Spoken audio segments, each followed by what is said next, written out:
మీ జీవితము కంటే విలువైంది ఇంకేదైనా ఉందా మీకు చెప్పండి ఒకసారి. అది ఫ్రీగా ఇచ్చాడా, మీరు ఏమైనా కష్టపడితే ఇచ్చాడా? ఏమో, మీరు కష్టపడి మీ అమ్మ నాన్న కష్టపడితే ఇచ్చి ఉంటారు, లేకపోతే మీ తాత కష్టపడి ఉంటాడు, మీ ముత్తాత కష్టపడి ఉంటాడులే కదా. గమనించండి, ఇప్పుడు తాత కష్టం వల్ల మనం ఇలాగ ఉన్నామంటారా? వాళ్ళు కష్టపడితే మనకి జీవితం వచ్చిందా? లేదు.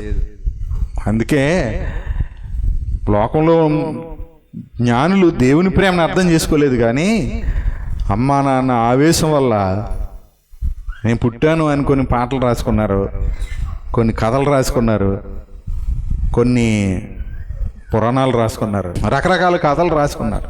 మీరు మీ సంతోషం కోసం, మీ కోరికలు తీర్చుకోవడం కోసం మమ్మల్ని అన్నారు. మమ్మల్ని పెంచలేనప్పుడు, మమ్మల్ని సాకలేనప్పుడు, మా కోరికలు మీరు తీర్చలేనప్పుడు, మా ఆనందాలని, మా సరదాలని మీరు తీర్చలేనప్పుడు మమ్మల్ని ఎందుకు అన్నారని అడుగుతున్నారు. అప్పుడు మనిషిగా మనకు వచ్చే ఆలోచన ఎలాగుంటుందంటే, నాన్న దగ్గరికి రా, ఇలా రా, కానీ దగ్గరికి రా ఒకసారి ఇలా కానీ అంటే ఇప్పుడు వాళ్ళు అడిగేదానికి వాళ్ళకి సమాధానం అదే. ఇంకా నన్ను ఎందుకు కన్నావంటే, ఓహో నిన్ను కని నేను తప్పు చేశాను అని వెంటనే ఏం చేయాలి, ఇక్కడ తీసేయాలి, ఆ బోర కోసేయాల, లేకపోతే పీక నొక్కి చంపేయాల. అంటే ఇది నేను దేవుడు చెప్తుంది కాదు, నేను చెప్తుంది కాదు, వాళ్ళు అడుగుతున్నారు నన్ను ఎందుకు కన్నావని. ఓహో నిన్ను కనడం నేను చేసిన నేరమా, అయితే ఇప్పుడు నువ్వు భూమి మీద ఉండకూడదు, నేనే కన్నాను కదా, నేనే పెంచాను కదా, ఇప్పుడు నేను పెంచింది నన్ను ఏమని ప్రశ్నిస్తుందా, నన్ను ఎందుకు కన్నావు అని. ఇది మనుషులు కొడుకు అంటే బిడ్డలు ప్రశ్నిస్తున్నారు అనుకుంటున్నారా? దేవుణ్ణి ప్రశ్నించేవాళ్ళు లేరా? దేవుణ్ణి ప్రశ్నించేవాళ్ళు లేరా? ఆదామా నువ్వేం చేస్తున్నావు, నువ్వు ఎక్కడున్నావు, ఏం చేస్తున్నావు అంటే ఏం చెప్పాడు? నువ్వు ఇచ్చిన ఈ స్త్రీ అంటున్నాడు, కానీ నేను తప్పు చేసిన అంటున్నాడా? అదనమాట. నువ్వు ఇచ్చావు, నీ తప్పది. నేను ఒంటరిగా ఉన్నవాడు, నన్ను ఒంటరిగా వదిలేచ్చు కదా, నువ్వేమిచ్చావు? ఈ ఆడ మనిషిని ఇచ్చావు. ఇది మామూలుది ఏంటిది? ఇది అసలు అలాంటిది అనుకోవటానికి కూడా ఎవరైనా ఉన్నారా? పోనీ లేరండి. పాట పాడేసాడు, నా ఎముకల్లో ఎముక, నా మాంసంలో మాంసము, నరులలోని తీయబడింది కాబట్టి నారి అని పాట పాడేసాడు. కానీ ఆ పాట చాలాసేపు నిలబడిందా? ఆ పాట నిలబడలేదు. అంటే ఇప్పుడు ఆదాము కానీ అవ్వమ్మ కానీ ఎంతసేపు ఏం చేశారు? తోసేశారు, దేవుడి మీదకి తోసేశారు. ఈయనేమో దేవుడిని అడిగాడు, ఆవిడేమో సర్పం మీదకి తోసేసింది. సర్పం ఏమైంది? శపించబడింది. అది ఇప్పుడు ఏం చేస్తుంది? ఎవరిని మింగుదునా అని వెదకు తిరుగుతుంది. ఆ రోజు ఆదాము అవ్వల్ని మోసపరిచింది, ఈరోజు వదిలిపెట్టేసిందా? వదిలిపెట్టలేదు. ఆ రోజు సర్పంలో వచ్చిందంట, ఇప్పుడు ఎలా వస్తుంది మరి చెప్పండి? ఇప్పుడు ఎలా వస్తుంది? మన దగ్గరికి వస్తుందా? రావట్లేదా? వస్తుందా? మీరు రాత్రి వచ్చిందా? నిన్న వచ్చింది, మొన్న వచ్చిందా? కనబడుతుందా? చూడండి, వస్తుందంట. ఎలా మోసపరుస్తున్నాడో, ఎలా వస్తుందో కూడా చెప్పాడు. చూడండి, కొరింథీ 2వ పత్రిక 11వ అధ్యాయము 3వ వచనం చూడండి. సర్పము తన కుయుక్తి చేత హవ్వను మోసపరిచినట్లు మీ మనసులను చెరుపబడి క్రీస్తు ఎడలనున్న సరళత నుండి, పవిత్రత నుండి ఎట్లయినా నువ్వు తొలగిపోవునేమో అని భయపడుచున్నాను. అంటే సేవకుని భయం ఎలా ఉంది? క్రీస్తు ఎడలనున్న సరళత నుండి, పవిత్రత నుండి అన్నాడు. క్రీస్తులో ఉన్నటువంటిది ఏంటంటే పవిత్రత. ఆ పవిత్రత నుంచి తొలగిస్తాడు. ఇప్పుడు ఆ రోజు ఆదాము అవ్వల్ని ఏం చేశాడు? కుయుక్తితో హవ్వను మోసపరిచాడు. హవ్వను మోసపరిస్తే ఏమయ్యాడు? ఆదాము కూడా మోసపరిచిపోయాడు హవ్వను బట్టి, అవునా? మరి ఇప్పుడు ఎలా వస్తున్నాడు? ఇదే అధ్యాయంలో చెప్పాడు. చూడండి ఇప్పుడు ఎలా వస్తున్నాడు. 13, 14, 15 వచనాలు చూడండి. ఇయాల అనగా అట్టివారు క్రీస్తు యొక్క అపోస్తులుల వేషము ధరించుకుని వారై ఉండి దొంగ అపోస్తులులను మోసగాండ్రగు పనివారునై ఉన్నారు. ఇది ఆశ్చర్యము కాదు, సాతాను తానే వెలుగుదూత వేషము ధరించుకొనుచున్నాడు. సాతాను వేషం ధరిస్తున్నాడు. 15 కనుక వాని పరిచారకులను నీతి పరిచారకుల వేషము ధరించుకున్నట గొప్ప సంగతి కాదు, వారి క్రియల చొప్పున వారికి అంతము కలుగును. ఏ వేషం ధరించుకుని వస్తున్నాడు వాడు? నీతి పరిచారకుల వేషం, వెలుగుదూత వేషం, నీతి పరిచారకుల వేషం. ఇప్పుడు రాత్రి మీకు వెలుగుదూత కనిపించాడు, అంటే తెల్లని వస్త్రాలు వేసుకొని ఒక ఆయన మీకు కనిపించాడు. మీరు ఏమని చెప్తారు? పొద్దున్న రాత్రి నాకు వెలుగుదూత కనిపించాడని చెప్తారా? యేసు ప్రభు కనబడిపోయాడని చెప్పేస్తారు మీరు. ఎందుకంటే నా జీవితంలో ఇద్దరు అబద్ధికుల్ని సాక్ష్యం విన్నాను నేను. ఇద్దరు కూడా పెద్దోళ్ళే, ఇంచుమించు ఒకే వయసు వాళ్ళు, పెద్దోళ్ళు బాగా, అంటే 50 సంవత్సరాల పైనే ఉంటాయి ఇద్దరికైనా. వాళ్ళు చెప్పిన అబద్ధం ఏంటంటే వాళ్ళు ఇప్పటికీ యేసు ప్రభువుని నమ్మరు. ఎందుకని? నమ్మి వాళ్ళకి తాటాకులు కడతా ఉంటారు అన్నమాట. నాకు యేసు ప్రభు కనిపించాడని చెప్తారు వాళ్ళు. ఓ పక్కన ఒక ఆయన ఈ పక్కన ఉంటాడు, ఒక పక్కన ఈయన ఈ పక్కన ఉంటాడు అనమాట. ఊరు ఈ పక్కన ఉంటుంది, ఒక ఆయన ఊరు, ఒక ఆయన ఉంటుంది. ఇందుకే విషయం ఏంటంటే వాళ్ళ పిల్లలు నమ్మారు కానీ వాళ్ళు నమ్మరు, వీళ్ళు తండ్రులు అనమాట. వీళ్ళు వాళ్ళ పిల్లలు నమ్మారు. వీళ్ళు ఎంత వేషధారణ అంటే నాకు యేసు ప్రభు కనిపించాడండి అని చెప్తారు. అప్పుడు నేను వాళ్ళని కూడా ప్రశ్నించాను, ఇద్దరిని ప్రశ్నించాను. సరే యేసు ప్రభు కనిపిస్తే మీకు ఏం జరిగింది? మీలో ఏం మార్పు వచ్చింది? మీ పిల్లల గురించి మీకు ఏమైనా చెప్పాడా? యేసు ప్రభు కనిపిస్తే ఏమైనా ఉందా? అక్కడెక్కడో పంది తిరుగుతుందంట చుట్టూరును, పిచ్చెక్కి దానికి బుర్ర పని చేయక ఏదో తిరుగుతుందంట. తిరిగితే ఏమైంది పోని చెప్పండి? ఆ తిరుగుతుంది, పని తిరుగుతుంది. అందరు వెళ్ళిపోయి చుట్టూరు నుంచున్నారు. ఇప్పుడు ఎటు వెళ్ళలో తెలియక అక్కడే తిరుగుతుంది అది. ఇంకా అందరూ చుట్టూ నుంచుంటే ఏమవుద్ది? కాళ్ళ సందులోంచి వెళ్ళాలి. భయపడి ఏం చేస్తుంది? అక్కడే తిరుగుతుంది. ఇంకా అది ఇంకా దానికి తిండి పెట్టరు, దాన్ని తినడానికి ఏమీ పెట్టరు, దాని నుంచి తప్పుకోరు. పాపం తిరిగి ఏం చేస్తుంది? చచ్చిపోద్ది అక్కడ. అలాగే చచ్చిపోయింది పాపం, దానికి బక్క సిక్కిపోయి. మనుషుల మూర్ఖత్వం అలాగే ఉంటుంది అన్నమాట. ఒక జంతువు దాని ఆహారం ఏంటి, దాని అలవాట్లు ఏంటి, దాని ప్రవృత్తి ఏంటి, దాని లక్షణాలు ఏంటి, అది ప్రకృతిలో కలిసిపోద్ది కదా. మనమేమో దేవుని ఆత్మ కలిగిన వారం, జ్ఞానం వివేకం ఉంది, భాష ఉంది, అంతా ఉంది. మనమేమో ఆ దేవుని ప్రేమను తెలుసుకునేది పోయి ఇలాగా ఈ ప్రకృతిలో కొన్నిటిని చూసి వాటి వెంటపడి వాటిని పూజిస్తున్నారు. చివరికి మనుషుల్ని కూడా దేవుడు అంటున్నారు. ఒకవేళ దేవుని స్వరూపం ఉంటే, దేవుని ఆత్మను పంచుకున్నవాడు విభాగించబడినప్పుడు దేవుడు మనుషుని నాసికారంధ్రములో జీవవాయువును ఊదినింది. ఎవరిలో అంటే మనిషిలో. కానీ జీవరాశులన్నిటిలో ఏముంది? అట్లోని జీవాత్మ ఉంది. కానీ ఆ ఆత్మ పలికితే వచ్చింది. అంటే కలుగుగాక అన్నాడు, అవి కలిగాయి. మనిషి కలుగుగాక అన్నాడు అనుకో, అసలు సమస్య లేదు కదా. అన్నాడా? అనలేదు.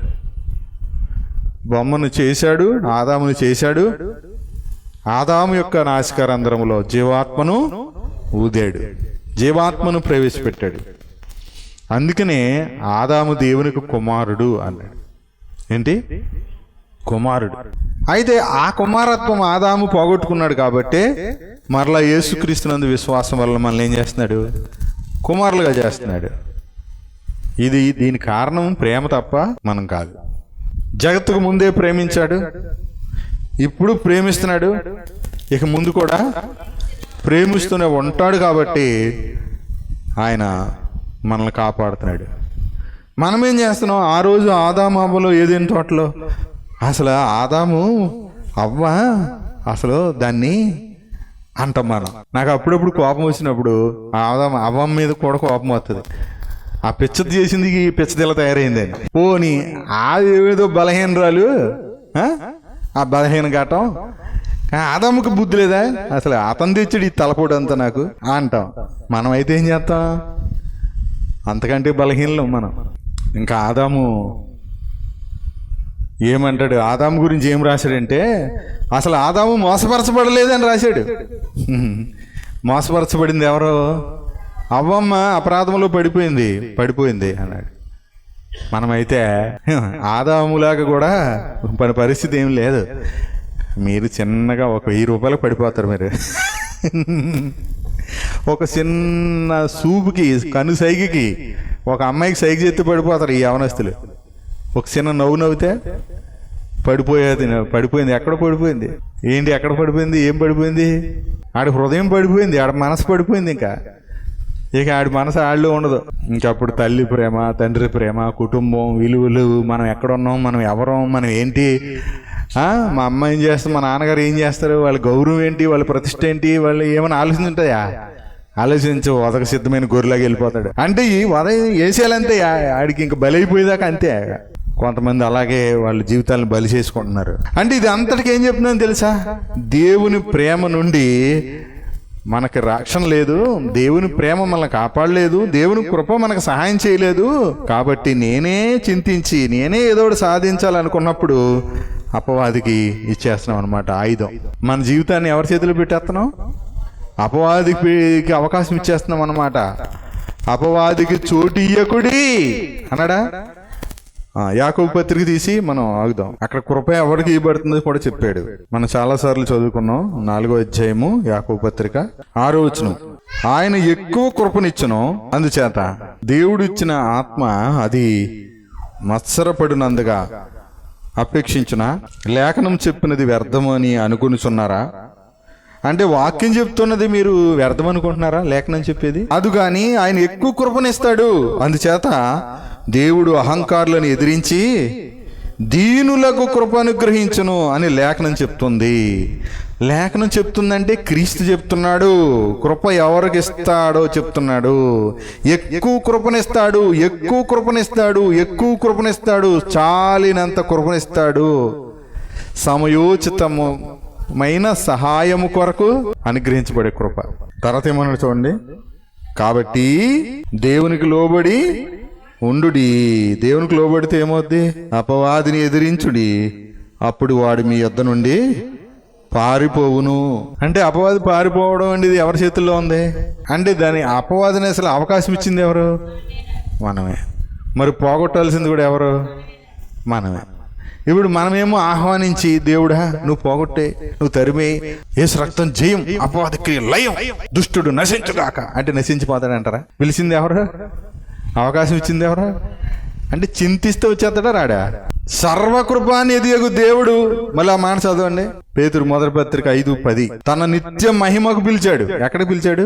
నిత్య మహిమకు. క్రీస్తునందు మిమ్మును పిలిచిన, క్రీస్తునందు సుమా, క్రీస్తునందు మిమ్మును పిలిచిన సర్వకృపానిధియగు దేవుడు కొంచెము కాలము మీరు శ్రమపడిన పిమ్మట తానే మిమ్మును పూర్ణులుగా చేసి స్థిరపరిచి బలపరుచును, యుగములకు ప్రభావం ఆయనకు కలుగునుగాక.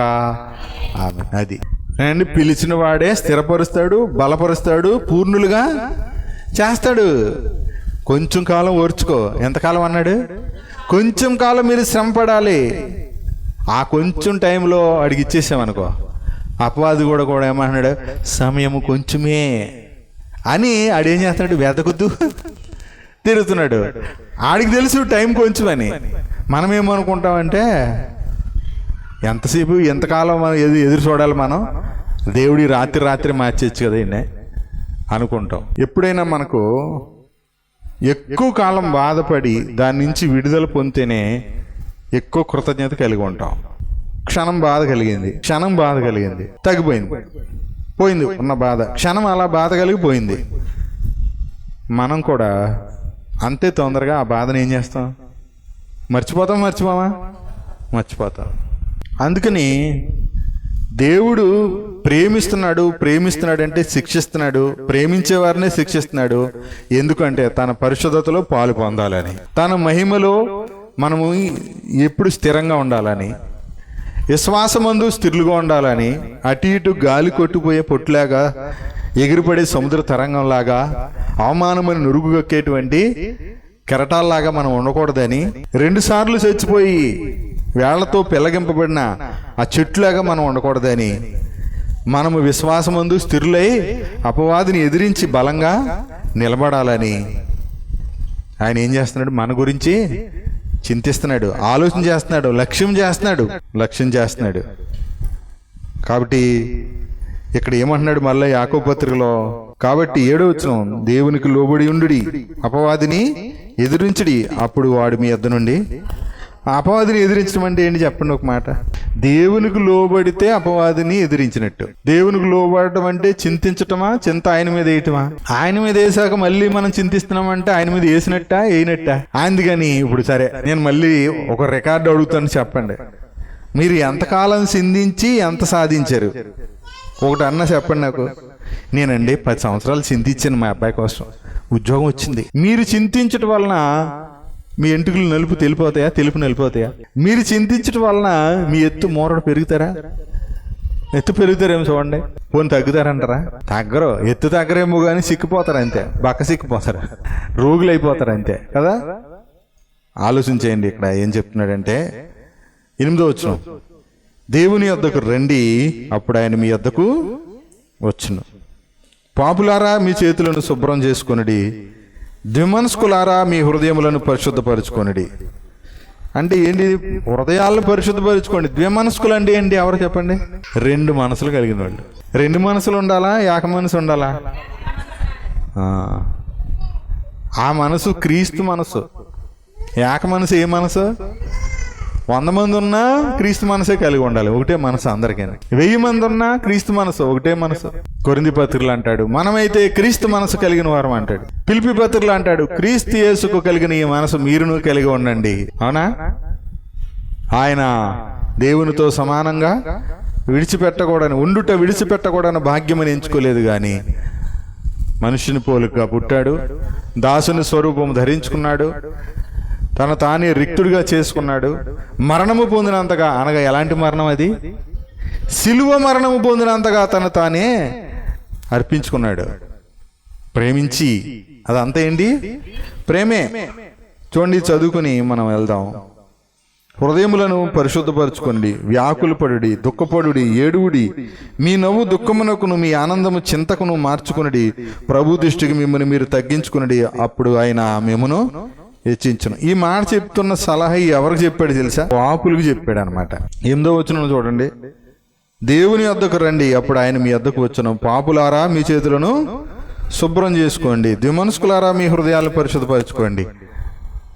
2 మనసులు కలిగిన వాడు పాపి అనమాట.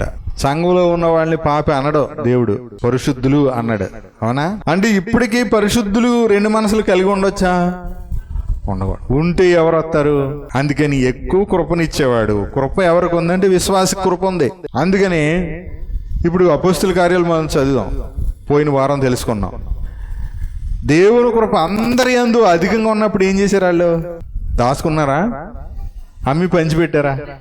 అది కృప అధికంగా ఉంది అని అంటే మనం ఇచ్చే స్థాయిలో ఉంటాం అనమాట. ఇక్కడ కూడా చదివాడు యాకోబు పత్రికలో, ఆయన ఎవరికి ఎక్కువ కృపనిస్తున్నాడంట?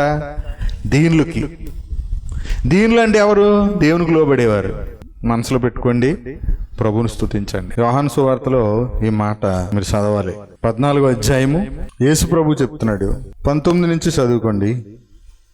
నేను జీవించుచున్నాను కనుక మీరును జీవింతురు, నేను నా తండ్రి యందును నా యందు మీరును నేను మీ యందును ఉన్నామని ఆ దినమును మీరు ఎరుగుదురు. అంటే పరిశుద్ధాత్మ గురించి చెప్తున్నాడు. నా ఆజ్ఞలను అంగీకరించి వాటిని గైకుని వాడే నన్ను ప్రేమించువాడు నా తండ్రి వలన ప్రేమింపబడును, నేనును వానిని ప్రేమించి వానికి నన్ను కనపరుచుకుందును. మనము ఆయన ఆజ్ఞలు అంగీకరించాలి. ఫస్ట్ ఏంటది? ఆజ్ఞ ఏంటి చెప్పండి? ఇప్పుడు కొత్త ఆజ్ఞ ఏంటి? క్రీస్తు ప్రేమించినట్టుగా ప్రేమించటం. ఇప్పుడు అన్నాడు ఆయన ఆజ్ఞను మొదట అంగీకరించి వాటిని గైకుని వాడే నన్ను ప్రేమించువాడని యేసుప్రభు చెప్తున్నాడు కదా. నన్ను ప్రేమించువాడు నా తండ్రి వలన ప్రేమించబడతాడు, నేనును వానిని ప్రేమించి వానికి నన్ను కనపరుచుకుందును అన్నాడు. అంటే తండ్రి ప్రేమను పొందుకోవాలంటే ఏం చేయాలి? కుమారుణ్ణి యేసుప్రభుని ప్రేమించాలి, అంటే వాక్యాన్ని ప్రేమించాలి, ప్రభు సన్నిధిని ప్రేమించాలి. అప్పుడు తండ్రి మనల్ని ప్రేమిస్తాడు. తండ్రి ప్రేమ తండ్రి మన ప్రేమ పొందుతున్నప్పుడు కుమారుడు ఏం చేస్తాడు? తాను మనకి కనపరుచుకుంటాడు. అంటే మనకు అర్థమయ్యేది ఎవరు అంటే కుమారుడు అర్థమవుతాడు అనమాట. కుమారుడి ప్రేమ మన హృదయంలో నింపబడుతుంది అనుకోండి, అప్పుడు తండ్రిని కూడా ప్రేమిస్తాం అనమాట. తండ్రిని ప్రేమించడం అంటే అర్థం ఏంటంటే అందరినీ, సహోదరుల్ని ప్రేమించడం, అందరినీ ప్రేమించడం. ఇంకా ఇక క్రీస్తు ఎలా ప్రేమించినాడు అలా ప్రేమించేద్దాం అంతే. 23వ వచనం చదవండి ఒకసారి. యేసు ఒకడు నన్ను ప్రేమించిన ఎడల అది వాడు నా మాట గైకొంటాడని చెప్పాడు. ఇది మీరు పదే చదువుకోండి. అసలు దేవుడిని, యేసు ప్రభుని ప్రేమించడం అంటే ఏంటి? ఇప్పుడు ఆయన మాట వింటాం, ఆయన మాటకు అయికుంటమే ఆయన ప్రేమించడం అంటే. ఇప్పుడు తల్లిని ప్రేమించడం అంటే ఏంటి? అమ్మ చెప్పింది అంటే ఆ తల్లిని ప్రేమించినట్టే. నాన్నని ప్రేమించడం అంటే అర్థం, తండ్రిని ప్రేమించడం అంటే అర్థం ఏంటి? తండ్రి మాట అంటే తండ్రి కుమారుడిని ప్రేమిస్తున్నట్టే. అమ్మను ప్రేమించడం, భార్యని ప్రేమించడం అంటే ఏంటి? భార్య గొంతెమ్మ కోరికలు తీర్చడమా? భార్య మాట వినటం, భర్తకు లోబడి ఉండటం అంటే భర్త మాట వినటం. యేసుక్రీస్తు తండ్రిని ప్రేమించాడు అంటే తండ్రి మాట విన్నాడు. ఆయన ఆజ్ఞలు నేను గైకుంటున్నాను అన్నాడు. అందుకనే చూడ ఆ మాట కూడా ఒకసారి చదువుతాను చూడండి. యేసు అంటున్నాడు, ఒకడు నన్ను ప్రేమించిన ఎడల వాడు నా మాట గైకొన్ను, అప్పుడు నా తండ్రి వానిని ప్రేమించును. ఏంటి? ఇప్పుడు యేసు ప్రభు మాట గైకుంటే యేసు ప్రభుని ప్రేమించినట్టు కదా.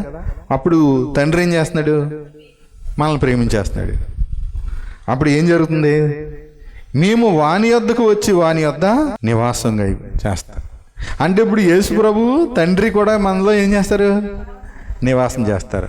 ఇది ఆనందంగా అనిపించట్లేదంటే మీకు ఏం అర్థం కాలేదని అర్థం. ఇది మామూలు ధైర్యం కాదు, మామూలు బలం కాదు, సామాన్యమైనది ఏం కాదు. ఇది అంటే దేవుడు యేసుక్రీస్తు తండ్రి మనలో నివసించడం అనేది చిన్న విషయం అంటారా? వాళ్ళిద్దరూ మనలో తోడుగా ఉన్నారు, మనలో ఉన్నారంటే మనం ఎవరికైనా భయపడతామా? దేనికైనా భయపడతామా? భయపడడం సరికదా, భయంలో ఉన్నవాడికి ధైర్యం చెప్తాం. దేవుని ప్రేమలో ఎనలేని ధైర్యం ఉందన్నమాట. గొప్ప రక్షణ ఉంది. దేవుని ప్రేమలో అత్యధిక విజయం ఉంది. రోమ 8:37. ఆయన ప్రేమలో ఏముంది?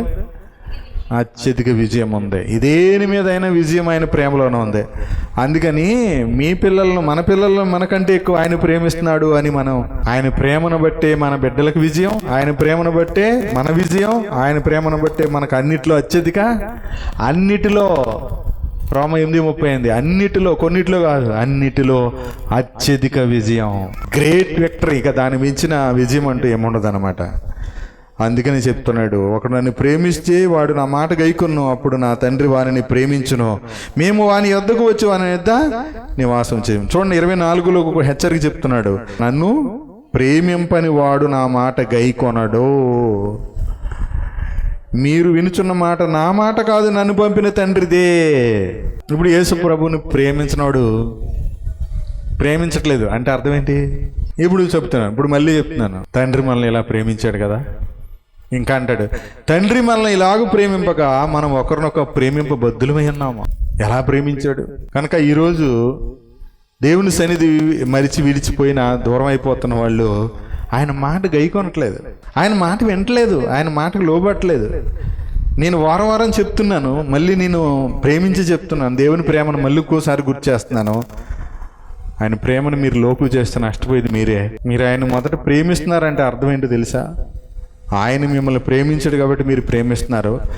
ఆ ప్రేమలో కల్మషాన్ని నింపకండి. మొట్టమొదట ప్రాధాన్యత ఆయన సన్నిధికి ఇవ్వండి. అప్పుడు ఆయన మీలో, మనలో నివాసం చేస్తాడు. ఇదిగో ఈ ప్రేమ మన మధ్యన ఉంచబడింది. ప్రభు శరీరము, ప్రభు రక్తము ఆయన ప్రేమకు జ్ఞాపకం. ఆయన ప్రేమను జ్ఞాపకం చేస్తున్నాయి. యేసుక్రీస్తు శరీరధారి వచ్చాడు, పరలోకాన్ని విడిచి ప్రేమించి, అవునా, ప్రాణమర్పించాడు, రక్తం చిందించాడు, ప్రేమించుచూ మన పాపముల నుండి విడిమోచించిన వానికి యుగ యుగములు మహిమ కలుగును గాక అన్నాడు. అవునా? ప్రేమించాడు అంటే ప్రాణం పెట్టాడు, ప్రేమిస్తున్నాడు అంటే రక్తము వలన మన విమోచన, మన పాపములకు, మన అపరాధాలకు విమోచన కలిగించాడు. అని ఎంతకంటే ఎక్కువ ఎవరు ప్రేమిస్తారు చెప్పండి మనల్ని? ఇంకెంత ప్రేమ ఇంకెక్కడైనా దొరుకుతుందా? దొరుకుద్దా? అబ్బాయిలకి దొరుకుద్దేమో ఎక్కడన్నా, అమ్మాయిలకి దొరుకుతుందేమో, యవనస్తులకి ఇంకెక్కడన్నా. నేను యవనస్తులకి, యవనరాళ్ళకి చెప్తున్నాను, యూట్యూబ్లో చూసినా, టీవీలో చూసినా, ఎక్కడ చూసినా, ఎప్పుడు చూసినా, ఈ క్లిప్పింగ్ ఎవరు చూసినా వాళ్ళందరికీ దైవ సేవకుడుగా నేను ఇచ్చే సలహా ఏంటో తెలుసా? దేవుని ప్రేమను తెలుసుకోండి. ఈ ప్రపంచంలో, ఈ జీవితంలో, మీ జీవితంలో దేవుడి కంటే ఎవరు ఎక్కువగా మిమ్మల్ని ప్రేమించేవారు లేరు. దేవుని ప్రేమను మీరు ఎంత తెలుసుకుంటారో మీ జీవితం అంత అద్భుతంగా ఉంటుంది. మీ జీవితంలో ప్రేమ నింపబడుతుంది. మీ హృదయంలో ప్రేమ దేవుడు కుమ్మరించాడు యేసుక్రీస్తు ద్వారా. ఆ కుమ్మరించబడిన ప్రేమే మీ జీవితాన్ని బాగు చేస్తుంది. అంత మాత్రమే కాదు, ఈ ప్రేమ అనేకుల జీవితాలను కట్టడానికి ఉపయోగపడుతుంది. అనేకుల హృదయాలను బాగు చేయడానికి ఉపయోగపడుతుంది, అనేకులకు శాంతిని సమాధానాన్ని ప్రకటించడానికి ఉపయోగపడుతుంది, అనేకులను దేవునితో సమాధాన పడమని క్రీస్తు ప్రేమను బట్టి అనేకులు మీరు బ్రతిమాలుకునేటట్టుగా, అనేకులను ప్రభు చెంతకు నడిపించేటట్టుగా ఈ ప్రేమ మిమ్మల్ని బలవంతం చేస్తుంది. మీరు బాగుపడమే కాదు, అనేకులు మీరు బాగు చేసేవారుగా ఉంటారు. ప్రభు దగ్గరికి నడిపించే బలమైన పనిముట్టుగా, సాధనంగా, దేవుని ప్రేమకు వాహకంగా, దేవుని ప్రేమకు మీరు ఒక మార్గంగా ఉంటారు. ఏమండి, కుటుంబంలో ఇప్పుడు ఈ సమాజానికి ఏం కావాలి చెప్పండి? ప్రేమ కాక భర్త నుండి భార్య ఆశించేది ఏంటి? ప్రేమ కాదా? నిజంగా ఈ ప్రేమ అనేది ఉంటే విలువైన బట్టలు అడుగుతారా? బంగారం అడుగుతారా? ఒకవేళ అడిగితే నేను బంగారం అయితే కొనిచ్చేస్తాను, కానీ నాకు కావాల్సింది ప్రేమే. ఆ ప్రేమ దొరకనప్పుడు బంగారం ఇస్తే ఏంటి? మేడ కట్టిస్తే ఏంటి? ఏసీ పెట్టిస్తే ఏంటి అండి? ₹1,00,00,000 కార్లు ఉంటే ప్రేమ కావాలా వద్దా? కార్లు ప్రేమ వస్తుందా? కారు కొనిస్తే ప్రేమ వస్తుందా? ఏమిచ్చినా రాదు. అందుకని యేసు ప్రభుని ప్రేమను, తండ్రి ప్రేమను మించిన ప్రేమ మనకి ఈ లోకంలో ఎక్కడ దొరకదు. ఇక మన పట్ల ఆయనకున్న ప్రేమను మనం ఎరిగిన వారమై ఆ ప్రేమను నమ్ముకుందాం. మనం ఒకరినొకరు ప్రేమిస్తే ఆయన ప్రేమ మనలో ఏమవుతుంది? పరిపూర్ణమవుతుంది. అప్పుడు ఆయన యందు మనం ఉంటాము, మనము ఆయన యందు ఉంటాము. అలా అంటూ అన్నాడు, ఆయన ఈ లోకంలో ఎట్టివాడై ఉన్నాడో మనము కూడా అట్టివారమై ఉన్నాం. యేసు ప్రభు కృపగలవాడు, మనము కృప చూపించేవారుగా ఉంటాం. యేసు ప్రభు ప్రేమించేవాడు, మనం కూడా ప్రేమించేవారుగా ఉంటాం. ఆయన ఎట్టివాడై ఉన్నాడో మనం కూడా ఈ లోకంలో అట్టివారమై ఉన్నాం. అట్టి కృప మన అందరినీ చూపించి, మన అందరికి అనుగ్రహించి, మనతో మాట్లాడిన ప్రభుకి మహిమ కలుగును గాక. ఆమేన్. పరమ తండ్రి, మమ్మల్ని ప్రేమిస్తూ క్రీస్తు రక్తం వల్ల మా పాపములన్నింటినీ కడిగి విమోచించి నాయన మరి సదాకాలము యుగయుగాలకు మీరు మహిమ పొందుతున్నందుకే స్తోత్రాలు.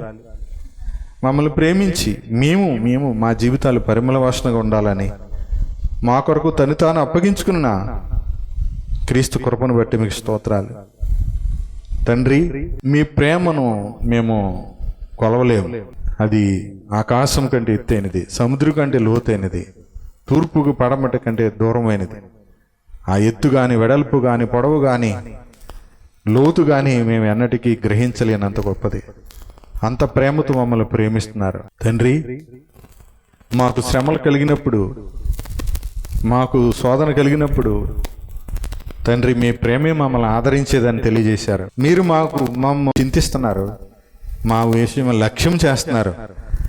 నాయన, మేము పుట్టక ముందరే ప్రేమించారు, పుట్టాక ప్రేమించారు, తప్పు చేసినప్పుడు ప్రేమించారు, అవిధేయులమైనప్పుడు ప్రేమించారు, ఇప్పటికీ ప్రేమిస్తూనే ఉన్నారు.